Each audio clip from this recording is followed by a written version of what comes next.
미국의 뉴욕주에 가면 명예의 전당이라는 곳이 있습니다.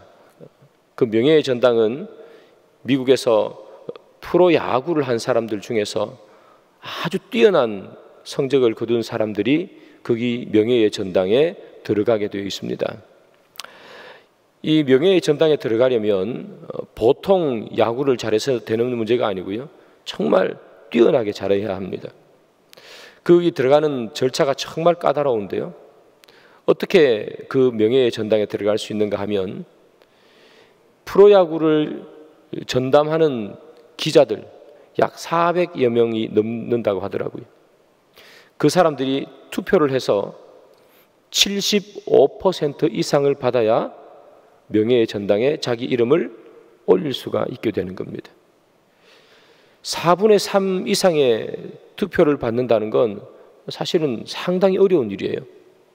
그래서 이 명예의 헌당에 자기 이름이 올려진다 하는 것은 이 미국에서는 야구 선수로서는 이 최고의 명예, 그것이 바로 이 명예의 전당에 올라가야 되는 거예요.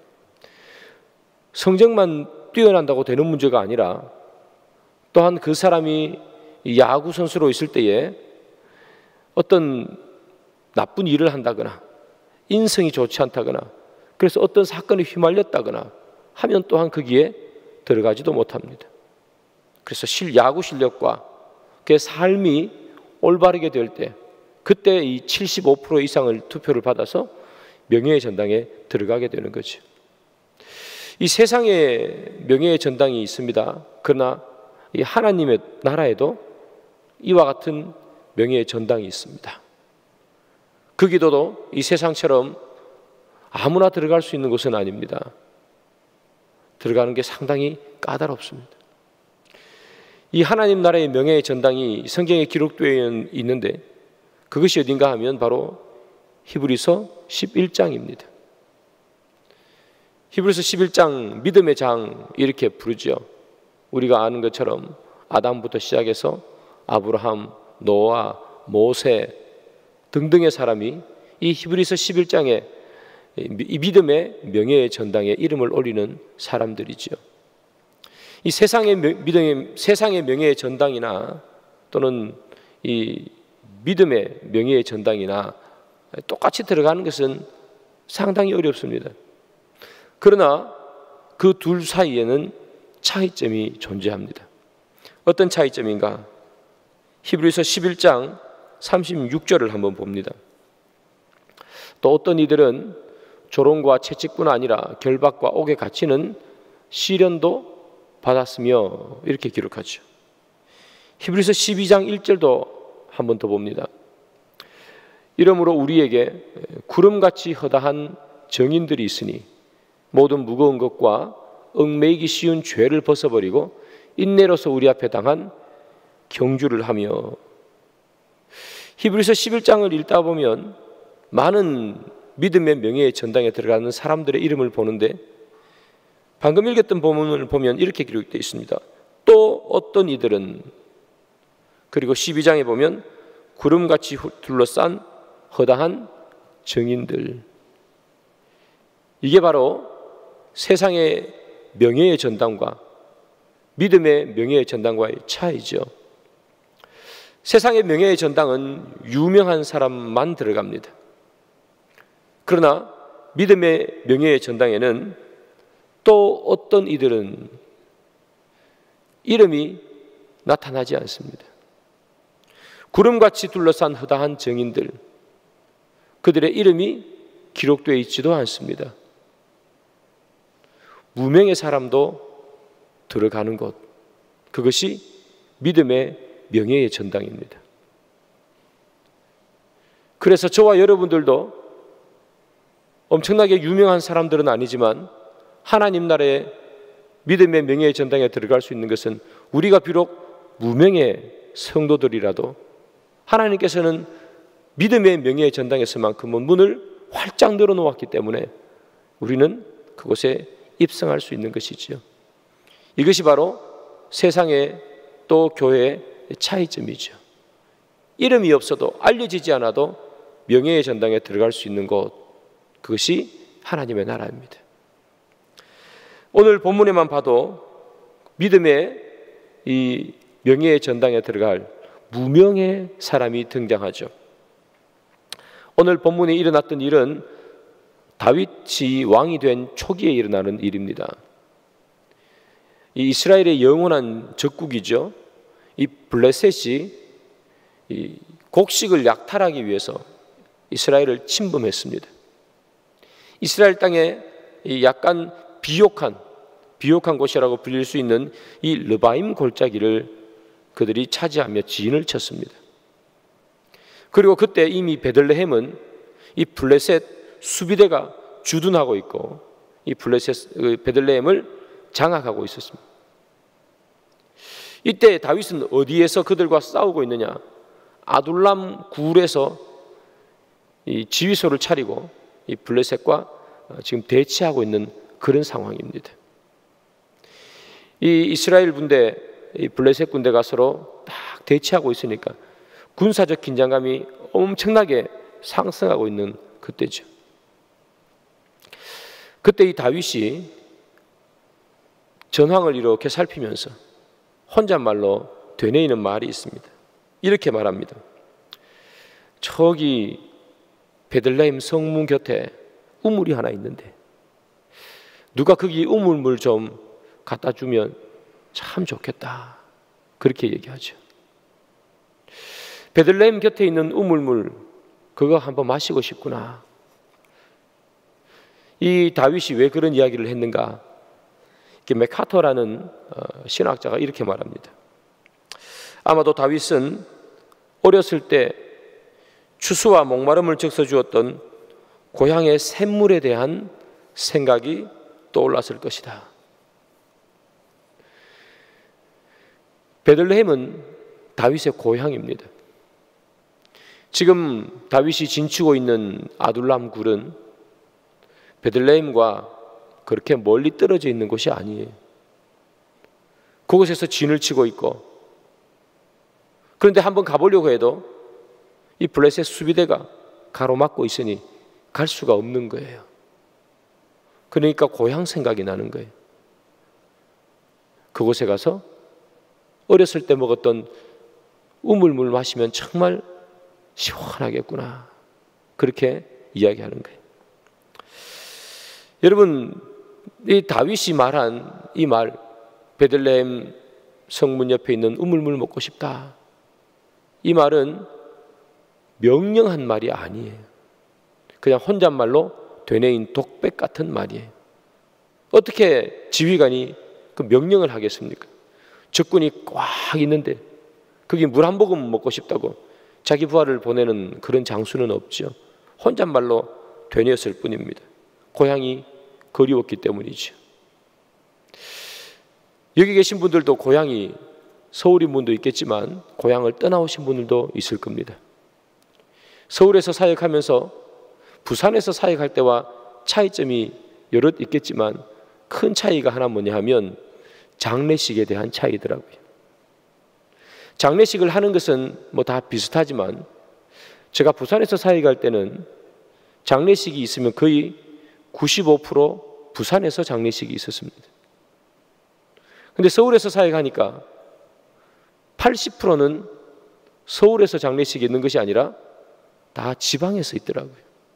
그거 보면서 느낀 게 서울에 우리가 다 이렇게 살지만 다 고향을 떠나서 올라오신 분들이구나.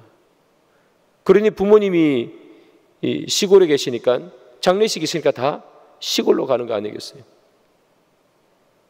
그처럼 서울에 사는 분들도 많은 사람들이 서울이 고향이 아니라 고향을 떠나왔겠죠. 사람에 따라 얼마나 오래전에 고향을 떠나왔는지는 다 다르겠지만 다 고향을 떠나서 여기 있는 거예요. 저도 고향을 떠나서 여기 있는 것 아닙니까? 사람들은 언제나 고향에 대한 추억이 있습니다. 늘 가보고 싶고 있고 싶고 거기에는 내 옛 추억도 있고 거기 가면 친구도 있고 내가 어릴 때 다녔던 학교도 있고 늘 그립죠. 제가 서울에 사역하면서 한번 가보고 싶다 하는 곳이 하나 있습니다. 그런데 가까운 데도 잘 못 가는 곳이 있습니다. 그게 어디냐 하면 제가 군생활 했던 데입니다. 그렇게 멀지 않아요. 경기도 시흥이거든요. 차 타고 가면 그렇게 멀지 않는데, 야, 내가 한번 가보고 싶다. 그게 군부대이니까 가서 뭐 들어갈 수도 없겠지만, 제가 몇십 년 전에 군생활 했던데 한번 가보고 싶다 하는 생각이 늘 들어요. 그래서 가끔씩 이렇게, 저번에는 인터넷에서 우리 군부대 잘 있나 싶어서 지도도 한번 찾아보고 그랬던 기억이 있습니다. 사람들은 늘 추억을 생각하며 가고 싶은 곳이 있지요. 바로 다윗이 그렇게 했었습니다. 베들레헴 우물가에 물 먹고 싶다. 혼잣말로 되뇌었는데 이 다윗 옆에 있던 이름 알 수 없는 신하 3명이 결심을 합니다. 우리 거기에 가서 물을 떠오자. 여러분, 물을 떠오자 하는 이 결심은 대단한 결심입니다. 그냥 거리가 멀어서 힘들어서 또는 귀찮아서 아무도 안 가는 것이 아니라 그곳에는 적군이 있기 때문이에요. 그곳을 3명이서 블레셋 수비대가 있는 그 수비대를 다 뚫고 갔다 온다는 것은 사실상은 불가능한 일이죠. 그러나 그들은 용감하게 말을 타고 달려서 적진을 뚫고 베들레헴 우물가에 있는 물을 떠서 다윗에게 온 것이죠. 여러분, 그 물을 이 어떤 주머니에 담아가지고 다윗에게 줄 때 다윗의 마음을 한번 생각해 봅시다. 우리가 다윗이라면 우리의 마음이 어땠을까요? 저는 정말 마음이 감동이었을 것 같습니다.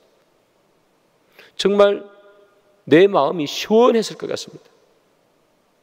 먹고 싶은 물을 떠와서 시원한 게 아니라 이들의 충성심 때문이죠.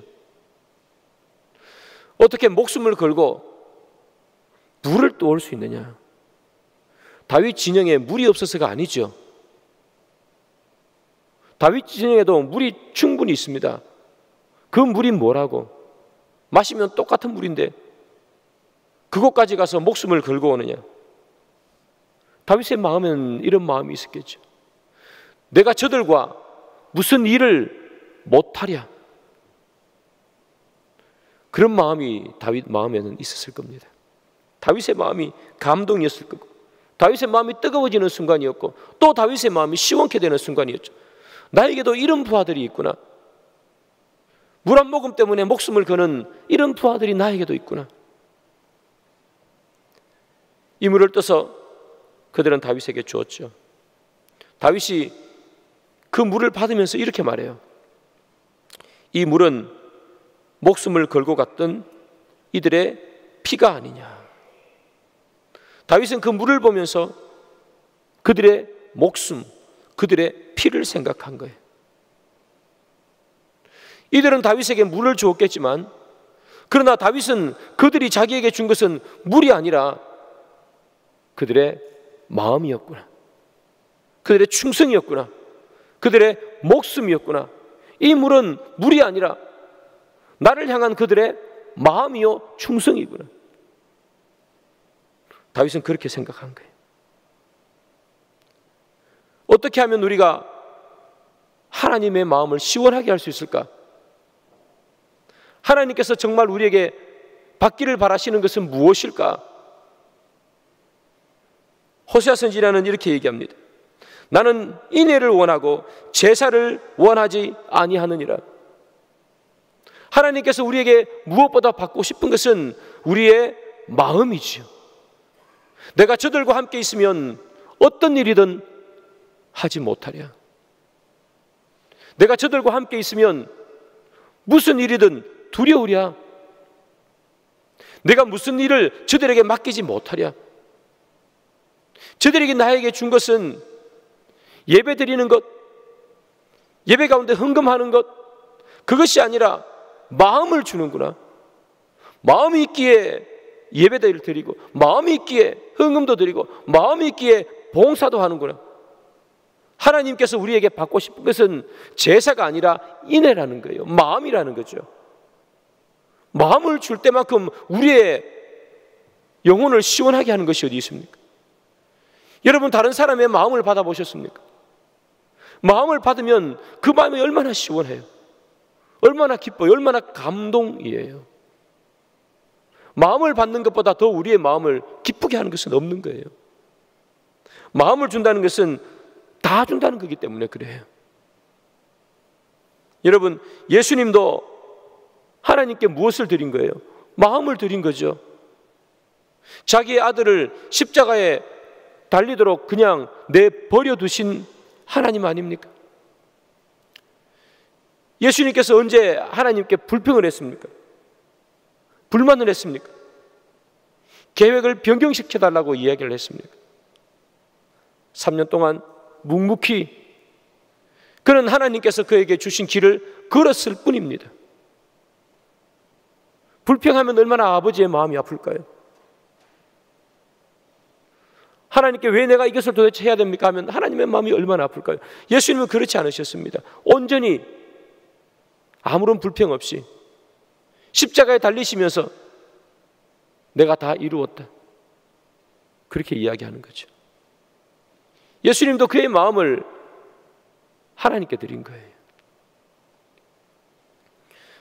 마음을 알아주는 자녀가 있다는 것은 축복이에요. 우리가 아이들을 키우지만, 또 여기 어르신들이 계시지만, 어렵고 힘들게 살아왔을 때 아이들에게 다 해주지 못하면 부모의 마음은 정말 아픈 거예요. 아빠 이거 사주세요. 아빠 저거 사주세요. 사주고 싶은 마음은 굴뚝 같은데 사줄 수 없는 형편일 때 부모의 마음은 얼마나 아파요. 그런데 자녀가 그것을 알아서 갖고 싶지만 참고 원하지만 말하지 않는 자녀가 있다면 그 부모의 마음이 얼마나 그 아이를 보면서 기특하고 대견합니까? 하나님께서 예수님의 마음을 받으신 거죠. 하나님께서 우리에게 정말 받기를 원하시는 것은 우리의 마음이에요. 그런데 우리가 정작 마음을 주지 않고 다른 것을 드리면 하나님께서는 어떻게 하는가? 마태복음 23장 23절. 화하실진저 외식하는 서기관들과 바리새인들이여, 너희가 박하와 회향과 근처의 11조는 들이되 율법에 더 중요한 바 정의와 긍휼과 믿음은 버렸도다. 이 바리새인들은 그들이 수확한 소득의 11조는 정확히 드렸습니다. 그러나 정의와 긍휼과 믿음은 버렸다, 이렇게 얘기합니다. 마음을 들이지 않고 그들은 11조만 드렸습니다. 마음을 들이지 않고 하나님께 드리는 모든 것은 하나님께서 뭐라고 책망하시는가? 화 있을진저. 실컷 드리고 책망받는 거예요. 화 있을진저. 작은 것 하나를 드려도 하나님은 그 안에 우리의 마음을 담기를 원하는 거예요. 큰 것이 아니라 작은 것이라도 마음이 담긴 것을 원하신다는 거예요. 사랑하는 여러분, 하나님이 진짜 우리에게 받기를 원하시는 것은 마음이라는 것을 꼭 기억하십시오. 그래서 우리는 우리의 마음을 주님께 드려야 합니다. 하나님께 우리의 마음을 드린다는 것은 우리의 마음을 하나님으로, 거룩한 것으로 가득 채우는 것을 말해요. 여러분, 로버트 멍어라는 사람이 쓴 아주 작은 소책자가 있습니다. 그 책의 이름은 내 마음 그리스도의 집이라는 책입니다. 예전에도 설교 때 한번 말씀드린 것 같습니다. 이 책을 보면 우리의 마음을 그리스도의 집으로 만들어야 된다, 그렇게 얘기합니다. 그래야 우리의 마음을 온전히 주님께 드릴 수 있다는 거예요. 우리 집에 가면 거실도 있고 화장실도 있고 침실도 있고 부엌도 있고, 우리의 마음도 그렇다는 거예요. 우리의 마음을 그리스도의 집으로 만들라는 거죠. 우리의 마음에 주방이 있다는 거예요. 우리의 마음에 이 부엌에서 음식을 만드는데 우리의 마음의 주방은 영혼의 굶주림을 채울 수 있는 그 음식을 만들어내는 그 주방, 그것이 우리의 마음이 되어야 된다. 그렇게 얘기하는 거예요. 우리의 마음에는 거실도 있어요. 그래서 이 우리의 마음에는, 이 거실에는 하나님과 둘이 앉아서 이야기하는 공간으로 우리의 마음을 만들어야 된다. 그렇게 얘기해요. 또 우리의 마음에는 서재라는 공간도 있는데 그 서재에서는 앉아서 하나님의 말씀을 읽고 하나님의 말씀을 묵상하는 공간으로 우리의 마음을 만들어야 된다. 우리의 마음에는 작업실도 있는데 그 작업실에는 주를 위해 무엇을 일을 해야 하는가를 고민하고 실행하는 그것이 바로 우리 마음에 있는 작업실이라 그렇게 이야기해요. 그래서 우리 마음은 온통 그리스도의 집으로 만들어야 한다. 로버트 멍어라는 쓴 사람이, 그 사람이 내 마음은 그리스도의 집이라는 그 책에서 말합니다. 아직 읽어보지 못하신 분은 사서 한번 읽어보시기 바랍니다. 책값이 한 1,500원, 2,000원 정도밖에 하지 않을 거예요. 아주 작은 소책자라서 다 읽는데 한 30분이면 다 읽습니다. 여러분, 우리가 하루를 살아도 우리의 마음을 주님의 집으로 만들어가기를 소망합니다. 바쁜 와중에서도, 힘든 와중에서도 내 마음을 그리스도의 집으로 만들어가기를 소망하는 그런 저와 여러분들이 되기를 원합니다. 우리 마음속에 생겨나는 많은 것들이 있지요. 그러나 그것을 다 그리스도의 마음으로 품는 거예요. 그것이 하나님께 내 마음을 드리는 거예요. 무명의 이 세 용사, 이들이 물을 떠왔습니다. 다윗에게 마시라고 물을 내밀게 되겠죠. 그러나 다윗은 이것을 바라보면서 이것은 물이 아니라 그들이 목숨을 건 피라, 마시기를 거부합니다. 그리고 다윗은 이 물을 어떻게 하느냐? 성경에 보면 여호와 하나님께 부어드렸다, 그렇게 16절 끝에서 이야기하고 있습니다. 하나님께 부어드렸다, 이것을 거의 대부분의 학자는 이렇게 해석합니다. 다윗은 물을 제물로 삼아 하나님께 제사를 드렸다. 부어드렸다, 물을 부어드렸다. 그래서 학자들은 이것을 하나님께 드린 전제라고 말을 합니다. 제사의 종류는 여러 가지가 있죠. 제사를 드리는 방식에 따라서 제물을 태워드리는 것을 화제라고 부릅니다. 제물을 높이 드는 것을 뭐라고 하느냐? 거제라고 부르죠. 하나님께 드릴 제물을 막 이렇게 흔듭니다. 이것을 요제라고 부릅니다. 그리고 부어서 드립니다. 그것을 전제라고 부릅니다. 바울은 자기가 전제같이 부음을 받을지라도 이렇게 표현하죠. 지금 여기 나오는 이 다윗은 그들이 또 이 물을 하나님께 부어드리는 전제를 한 거예요. 그가 이렇게 전제로 하나님께 제사를 드리는 것은 이것은 물이 아니라 피라는 거예요. 하나님께 피를 부어드리는 전제의 제사를 드린 겁니다. 그렇다면 왜 다윗은 하나님께 전제를 드리는가? 왜 제사를 드렸는가? 자, 사무엘하 23장 17절을 봅니다. 이르되 여호와여, 내가 나를 위하여 결단코 이런 일을 하지 아니하리이다. 이는 목숨을 걸고 갔던 사람들의 피가 아니니까 하고 마시기를 절개하지 아니하니라. 세 용사가 이런 일을 행하였더라. 다윗이 회개하죠. 내가 나를 위하여 결단코 이런 일을 하지 않겠습니다. 하나님, 다시는 이런 일을 하지 않겠습니다. 회개하고 있습니다. 그는 고의로 또는 명령으로 그의 부하들에게 물을 떠오라고 한 적은 없습니다. 그저 혼자 독백으로 저 물 먹고 싶다, 고향에 가고 싶다, 그렇게 말했을 뿐이에요. 그러나 그의 부주의함, 그 한마디 때문에 이 병사들은 목숨을 걸었던 것이고 병사들은 자칫하면 죽을 수도 있었던 거죠.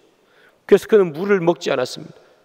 그가 물을 먹지 않은 것도 그 하나님께 전제로 그 물을 부어드린 것도 다 무엇인가? 회개하는 겁니다. 하나님, 내가 잘못했습니다. 이 위중한 시기에 제가 잘못했습니다. 회개한 겁니다. 시편은 이렇게 얘기합니다. 51편 16절.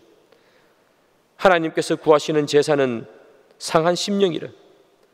하나님이여, 상하고 통회하는 마음을 주께서 멸시하지 아니하시리이다. 하나님께서는 상하고 통회하는 심령을 받으실 때 기뻐하신다는 겁니다. 그래서 다윗은 그 물을 부어서 하나님께 통회하고 상한 심령으로 전제를 드린 겁니다. 하나님, 내가 다시는 이러지 않겠습니다. 오늘 이 새벽에 우리가 어떻게 하면 하나님의 마음을 시원하게 할 수 있을까?